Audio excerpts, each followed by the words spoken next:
In the headlines, Supreme Court strikes out President Buhari's suit challenging Section 84, subsection 12. Gunmen evade police station in Kogi, kills police officer. Peter Obi says he stands with Ekweremadu in his travails. And on the foreign suit, Roe versus Wade, U.S. Supreme Court overturns landmark abortion ruling. Hello and welcome to Trust TV News Updates. I am Martia Umar. Thank you.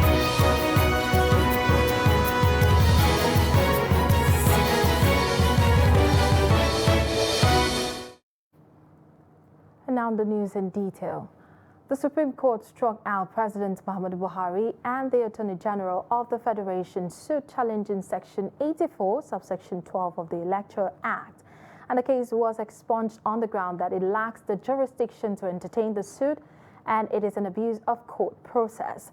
Earlier, notice for the judgment delivery was served on President Muhammadu Buhari and the National Assembly on Thursday, inviting them to appear before the court on Friday for judgment. The President and his Minister of Justice, Abubakar Malami, had filed a suit of the Supreme Court seeking an interpretation of the controversial clause in the Electoral Amendment Act 2022. In the suit filed on April 29, Buhari and Malami, who are the plaintiffs, listed the National Assembly as the sole defendant.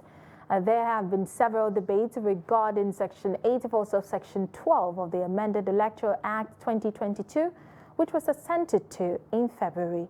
Upon assenting to the act, President Muhammadu Buhari had asked the National Assembly to delete the contended clause.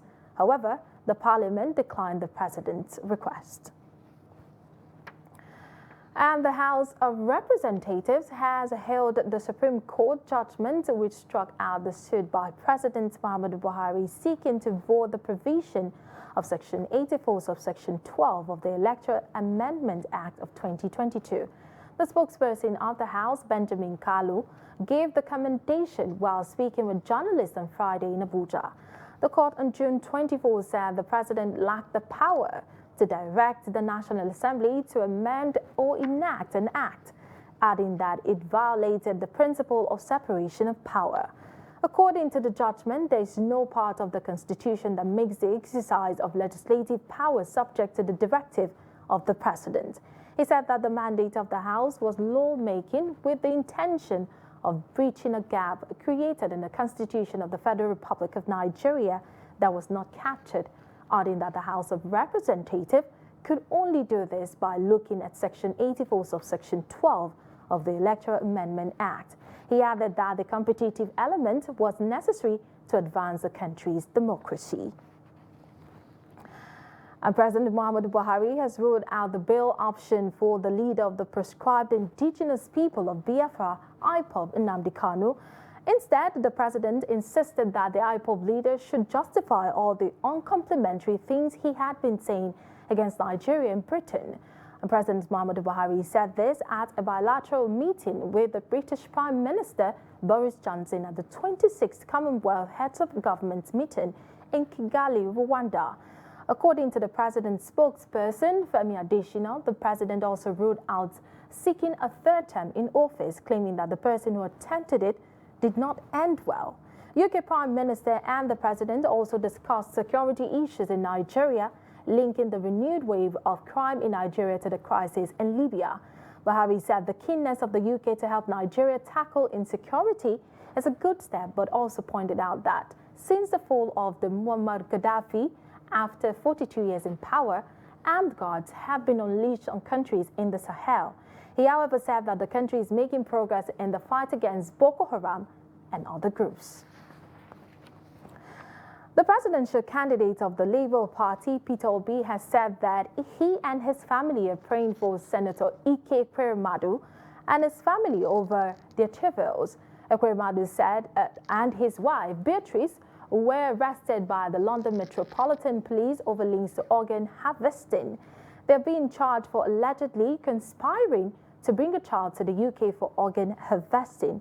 Hours after the news broke, Obi took to his Twitter handle to show his support for the Enugu lawmaker but called for justice as well. And to another state, that is Kaduna State, the police operatives in the state have neutralized a bandit in Giwa local government area. And the operatives also recovered the rifle and a locally fabricated long-range revolver with 12 cartridges, as well as a motorcycle used by bandits for nefarious activities. According to the spokesman of the Kaduna State Police Command, DSP Muhammad Jalige, the tactical operation received a distress call in the early hours of Thursday that some armed bandits were sighted along Galadima Road in Giwa local government area. He said that the command, in a bid to truncate the mission of the bandits, immediately ordered the deployment of a strong nearby force to the location, which forced the bandit to flee into a nearby forest with gun injuries. And on a happy note, the 29 abducted wedding guests who regained freedom on Thursday evening have been reunited with their families in Gusau, Zamfara State capital. The families of the victims and colleagues were beaming with excitement, jubilation, and thanking God over the safe return of their relatives. The report. This is the arrival of the 29 abducted wedding guests in Gusau after they had regained freedom from their abductors last Thursday. Their arrival sparked up jubilation, expression of gratitude to God over the safe return of the victims who have been in captivity for 12 days. The chairman of the Union of Communications Zamfara State Chapter, Kabiru Garba, said they are thankful and happy. He, however, did not disclose if ransom was paid before securing their release, but according to rumor going round, 20 million naira was said to have been paid. We thank God for the overwhelming victory He has given to us over the incident that happened to our children. Together, God has given us the power of victory over the trial that befell them. Our children were abducted since Saturday, the 11th of June, and today, Friday, has been 13 days in captivity, and until Thursday evening, God gave them freedom. I'm calling on our children to take the incident as a trial that God brought to them, and to note that even servants of God face different kinds of trials. We, the rest of the people, we should continue to pray and thank God for the trial and victory He brought. I want people to note that this trial, which the victims had faced, can befall anyone.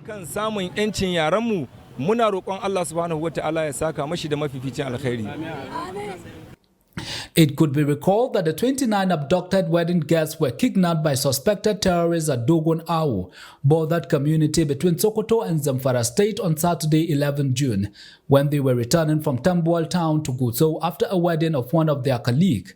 Those abducted on that fateful day were GSM dealers at Bebeji Plaza in Gusau. The terrorists had initially demanded 145 million naira ransom. And in a very disturbing development, unknown gunmen early Friday stormed and bombed a police area command office at Eka Oizei in Okegi local government area of Kogi State, killing a police officer on duty. A resident of the area, Malam Momo Abubakar, disclosed that the attackers invaded the station with explosives and other dangerous weapons. The resident further revealed that the only police officer on duty, Jibril, popularly known as Yellow, was killed in the process of the attack, while the only operational vehicle in the police station was also bombed. In a swift reaction, the Kogi State Police Commissioner Edward Igbuka ordered the deployment of additional operational assets consisting of operators of the Police Mobile Force, Counter-Terrorism Unit, Quick Response Unit, State Intelligence Bureau, in synergy with all the security agencies to restore normalcy in the area. He assured that the command is committed to working in synergy with other security agencies as well as patriotic stakeholders to make the state a safe and secure place for all and sundry. The National Drug Law Enforcement Agency, NDLEA, says it has arrested 130 suspects between June 2021 and May 2022 and secured conviction for 97 persons for drug-related offences within this period. The Enugu State NDLEA Commandant Basia Niete Idim made this known while presenting the command's activities for the 2022 International Day Against Drug Abuse and Illicit Drug Trafficking in Enugu. The United Nations Office of Drug Crime in 2021 reports that people between ages 15 to 29 years constitute the highest age of substance abuse in the country. 15% of Nigeria's adult population are involved in the abuse of psychotropic substance. The report revealed that cannabis sativa remain the most used drugs, while sedative and unprescribed medications is widely practiced.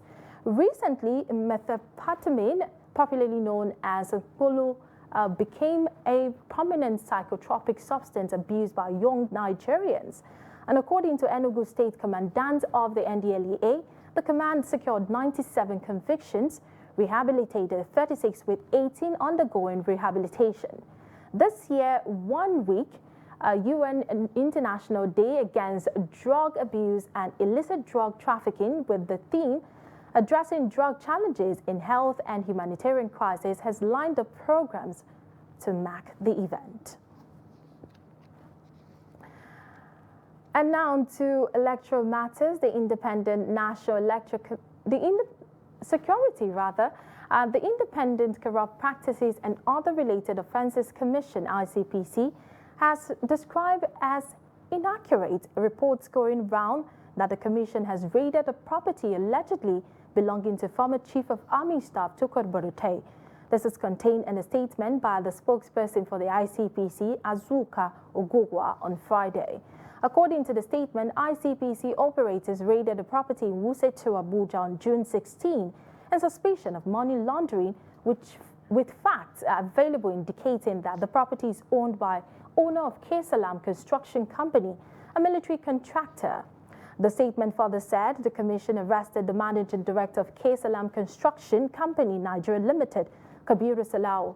He said investigation is ongoing and prefers not to preempt its outcome and also avoid the frenzy of the media trial.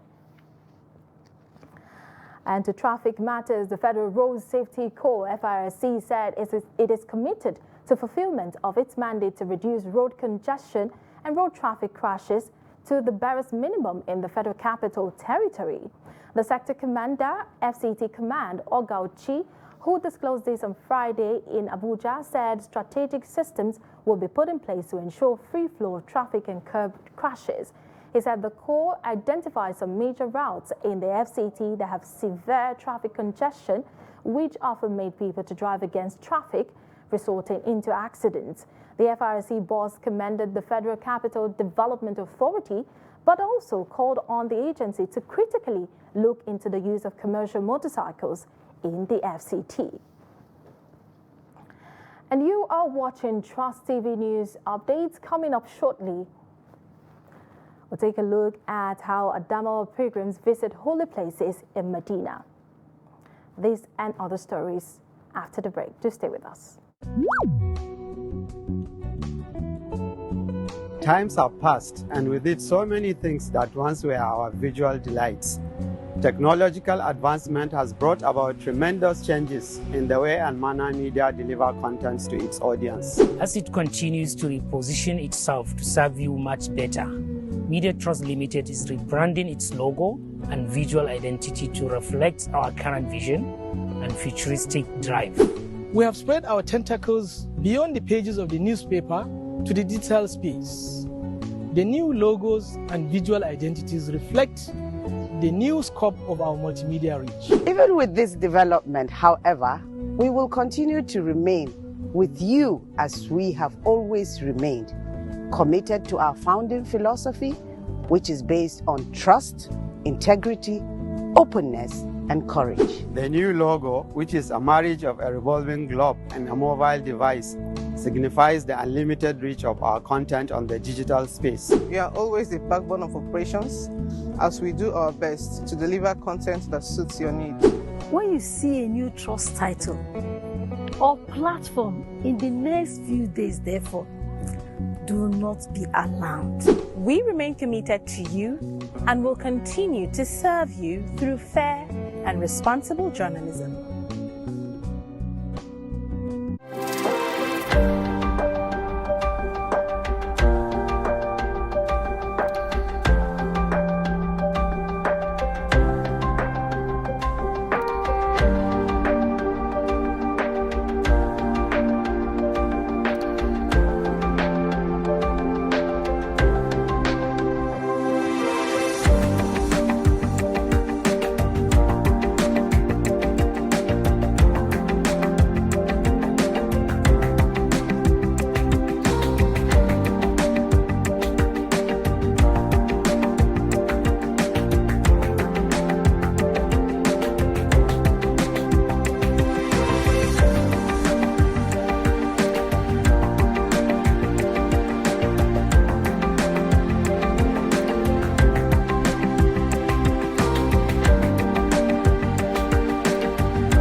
Welcome back. If you're just joining us, this is the news updates on Trust Television. But before the rest of the stories, let's take a look at our headlines again. We told you earlier that Supreme Court strikes out President Buhari's suit challenging Section 84, subsection 12. And the gunmen invade police station in Kogi, kill officer on duty. And moving on to more stories, in an effort to further reduce the burden of malaria, Nasarawa State has keyed into a seasonal malaria prevention strategy known as Seasonal Malaria Chemo Prevention Intervention. State Commissioner for Health, Ahmed Baba Yahya, made this known at a media parley for the flag-off of the second round of the program in Lafia. Abubakar Abdullahi sent a report as presented in our studio. Malaria is a life-threatening disease which requires regular attention, hence the key into the sensational fight against the disease. The strategy has been ongoing in the Sahel and Savannah regions of the country for years, and significant results have been achieved through the implementation of strategy in these regions. Speaking on the strategy, Nasarawa State Commissioner for Health, Ahmed Baba Yahya, said in implementing planned strategy, attention will be given more on children who are the most vulnerable on the disease. The seasonal malaria preventive is a preventive intervention focused on children under 5 as I earlier said. It is defined as the intermittent administration of a full course of anti-malaria medicine during the high malaria season to prevent malaria illness with objectives of maintaining therapeutic anti-malaria drug concentrations in the blood throughout the period of the greatest malaria risk. He said in the first year of the implement, over the 10 years personnel were involved in a total of 700 children between the ages of 3 to 15 months across the state were targeted. He explained that even though with the adoption of these previous plans, malaria has continued to reduce, but used present strategy led to foster to drop the burden of the malaria in the state. As we are aware, the malaria is a life-threatening disease caused by parasites that are transmitted to people through the bite of infected female Anopheles mosquito. Even though the burden of this malaria has continued to drop from 60% since the creation of this state to 30% in 2010, and up to the recent survey that will have about 14.6% in 2018. He called on media practitioners to use their profession to propagate information that will guide the residents on the prevention of malaria in the state. And away from health matters, the Theatre of Operation Hadinkai has inaugurated a new special court-martial council in Maiduguri. The court will be currently handling 29 cases of officers and soldiers for professional misconduct. I always feel very saddened when I have to court-martial my soldiers, my officers, my soldiers, because I know that it is because they want to sacrifice for their country that they join the forces. But again, we have rules and regulations that must be obeyed. Let me assure you, the accused persons, that nobody has any reason to fear as the court will carry out its proceedings in accordance with the provisions of extant rules and regulations.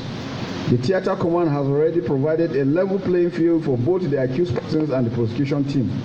To this end, I wish to call on the President, members of the court, and all other stakeholders to remember your oaths, honor, and dignity, which requires you to justify the confidence reposed on you. And Muslims have continued to flood Saudi Arabia, and the Nigerians are not exceptions as pilgrims from Adamawa State visit major Islamic holy places in Medina, Saudi Arabia, to offer prayers for the country. Sharif Al-Hassan reports that landmark places visited are in the second most holiest city in Islam. His report. Medina, the home of peace and tranquility. A city within the shores of Saudi Arabia, which once served as the final place of residence of Prophet Muhammad sallallahu alaihi wasallam, and where his grave and that of his companions are located. This short description tells why millions of pilgrims visit the holy city before embarking on Umrah and Hajj rituals in Mecca. Since their arrival in the holy city, Adamawa contingents in Medina could not resist the blessings and spiritual attachment of Masjid al-Nabawi Mosque, whose architectural design and its serenity is enough to break anyone's silence, let alone a visitor coming for the first time. Malam Abdul Malik is one among millions of pilgrims from Adamawa, tapping from the abundant blessings of the holy mosque, while extolling its great virtues in the eyes of Islam. The city of Medina is the holy city that has been blessed. It is the city of the Holy Prophet, peace be unto him. It is a city full with kind people everywhere.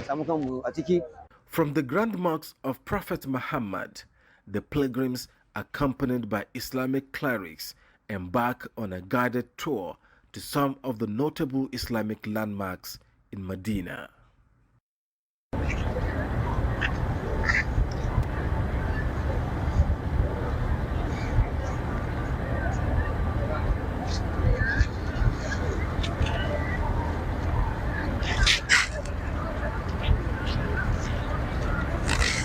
This is something I usually see on videos, but today I am here witnessing it live. Before, people will send it to me, but now seeing is believing. The city of Medina holds an important place in the minds of Muslims as the second most holiest city in Islam. Though not part of Hajj and Umrah requirements, but the city always serves as a constant reminder of how Prophet Muhammad sallallahu alaihi wasallam and his companions fought hard to stabilize the religion of Islam. While in Medina, intending pilgrims are also expected to visit the holy mosque of Prophet Muhammad sallallahu alaihi wasallam, the Quba Mosque, the dead farm of Prophet Muhammad sallallahu alaihi wasallam, and of course the Battle of Uhud and other notable places in this holy city. You're still watching Trust TV News. The news continues in a bit.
And to more news. Now we look at what's happening outside the shores of the country as the U.S. Supreme Court has overturned Roe versus Wade, the landmark ruling that granted the right to abortion for nearly 5 decades in the United States. In a decision released on Friday, the country's top court ruled in Mississippi case that the Constitution does not confer a right to abortion, and the justices voted 6-3, powered by the court's conservative supermajority. The authority to regulate abortion is returned to the people and the elected representatives, and the ruling reads, the decision follows a leak last month of a draft opinion indicated that Roe versus Wade will be overturned. That sparked widespread protests and condemnation across the U.S., with reproductive rights advocates saying millions of women would no longer have access to abortion services. And now we move to the world of sports, where FIFA has approved a 26-man squad for this year's World Cup in Qatar. The move is in line with recent national competitions and is an expansion on the 23-man squads that have been used before the coronavirus pandemic. FIFA also said up to 15 substitutes can be named for a game, meaning no player misses out. The deadline for all 32 countries competing to submit their final squad is 20th of October. That's 30 days before the first game between Senegal and Netherlands at the Al Thumama Stadium. And with that, we've come to the end of the news update at this hour. For more updates, you can follow us across all our social media platforms. I am Martia Umar. Thank you for watching and stay tuned.